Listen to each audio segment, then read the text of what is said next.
The land near Cedar Bluff held its breath, as if it knew something was about to change. Nothing moved except the wind, and even that seemed hesitant. By sundown, 4 lives that had never planned to cross would be bound together by a decision none of them expected.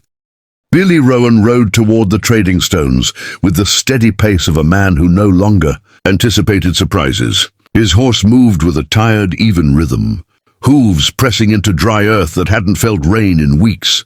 The late autumn air carried a sharp bite, slipping through the seams of his coat and turning each breath into a pale cloud that vanished as quickly as it formed. Billy didn't rush. He never did anymore. Since the river crossing 3 years earlier, the one that had taken his younger brother and left him standing alone on the bank, his life had narrowed into something smaller and quieter. He took work that didn't ask questions. He avoided towns that remembered faces. He followed routes where silence was expected and explanations weren't needed. Delivering supplies to the Apache settlement was one of the few jobs he accepted without hesitation. It gave him structure. It kept his hands busy and his thoughts occupied. Routine dulled grief better than anything else he knew.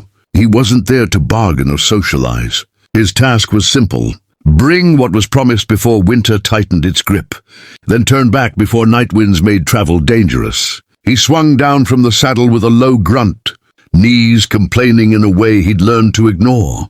His boots met the dirt, and he paused just long enough to straighten his back before loosening the rope securing the crates. The wood scraped against his gloves, rough and splintered at the edges. He checked each box by habit alone.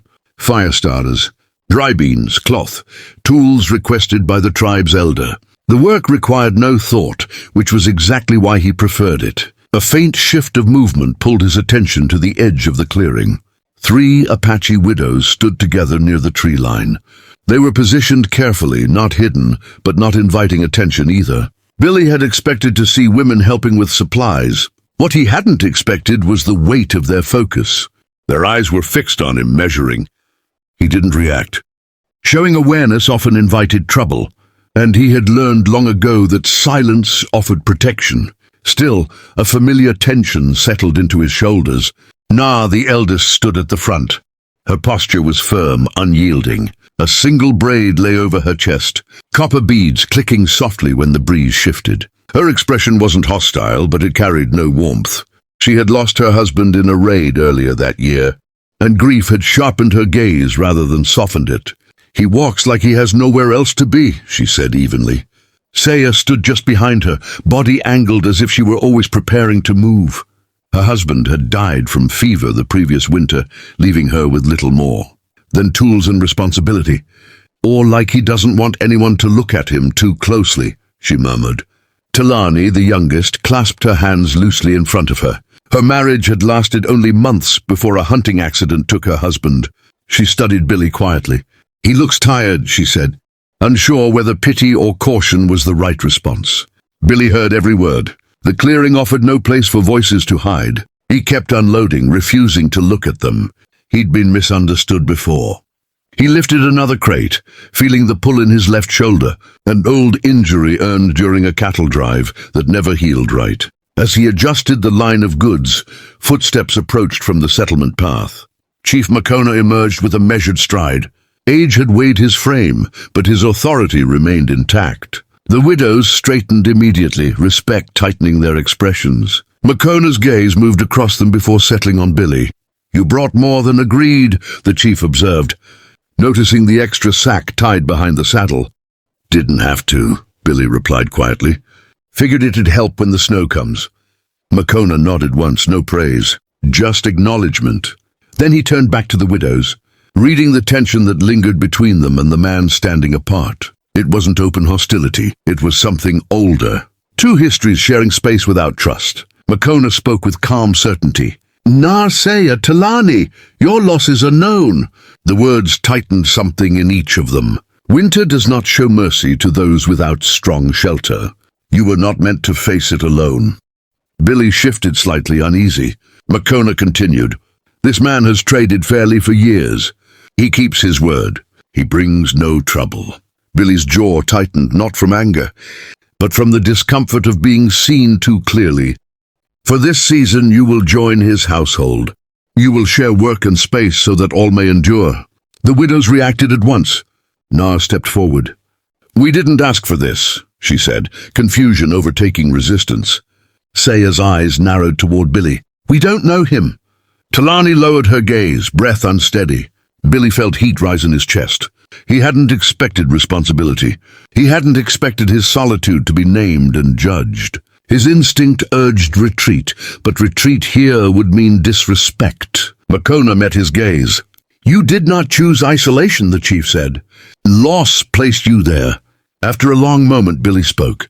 "If it keeps them safe, they can come." It wasn't warmth. It wasn't fear. It was obligation shaped by empathy. The widows absorbed his words. None smiled. None stepped away.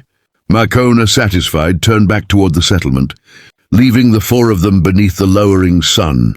Their lives had been separate that morning. By dusk, they were tied together by necessity. The walk to Billy's homestead began in uneasy silence. He led, reins loose in his hand. Nar followed a few paces back, eyes scanning the brush. Saya walked beside her, steps careful. Talani stayed behind them, trying to understand how quickly her life had shifted. Billy's cabin sat 2 miles east. When it came into view, the widows slowed. The thick log walls, a stacked woodpile, a corral with 2 horses. The place looked ready for winter, ready for solitude. Billy opened the door and stepped aside. "Go in." Inside, the cabin was clean and ordered. A stove, a small table, 1 bed, no excess, no neglect. Nar searched for danger and found none. Saya tested the stove. Talani traced the table's worn edge. "You'll sleep in the storage room," Billy said. "It's warm." He lit the stove and set beans to cook. They ate together in stiff quiet. Not comfort, but not rejection either. As night settled, Billy stepped outside, looking back at the cabin window glowing faintly. His house was no longer meant for one. Inside, 3 widows lay awake, listening. Outside, the wind rose, and nothing about the night felt simple. Morning settled fully over the cabin, pale light stretching across the floor as the last of the breakfast bowls were cleared. The quiet no longer felt sharp. It felt cautious, watchful, but grounded. Billy rose first and reached for his coat. "I'll check the fence line," he said, not as an order, not as an excuse to leave, but as part of a routine he was ready to share. Nar nodded once. "We'll tend the horses."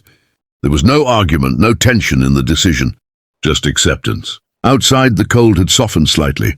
Billy walked the perimeter with slow steps, noticing how the land looked different, knowing others now depended on it. The cabin wasn't just shelter anymore. It was a boundary, holding 4 lives together against the coming winter. When he returned, he saw Saya at the corral, steady hands calming the young horse. Talani carried water with care, her movements more confident than the night before. Nar stood near the door, watching everything, her guarded stance easing by degrees. They worked through the day without ceremony. Wood was stacked. Grain was measured. Blankets were aired in the weak sun. No one spoke more than necessary, yet nothing felt strained. By afternoon, something subtle had shifted. Not trust, not affection, but respect born from shared effort. As dusk approached, Billy stood at the edge of the yard and looked back at the cabin. Smoke rose steady from the chimney. Inside, voices moved low and practical. The widows gathered near the stove, no longer guests, not yet family, but something in between. Billy understood then that survival wasn't just about endurance. It was about choosing not to remain alone when offered another way. Winter would be hard. There would be conflict, grief, and uncertainty ahead. But that night, as the door closed against the cold and 4 shadows shared one fire, the path forward no longer felt empty, it felt possible.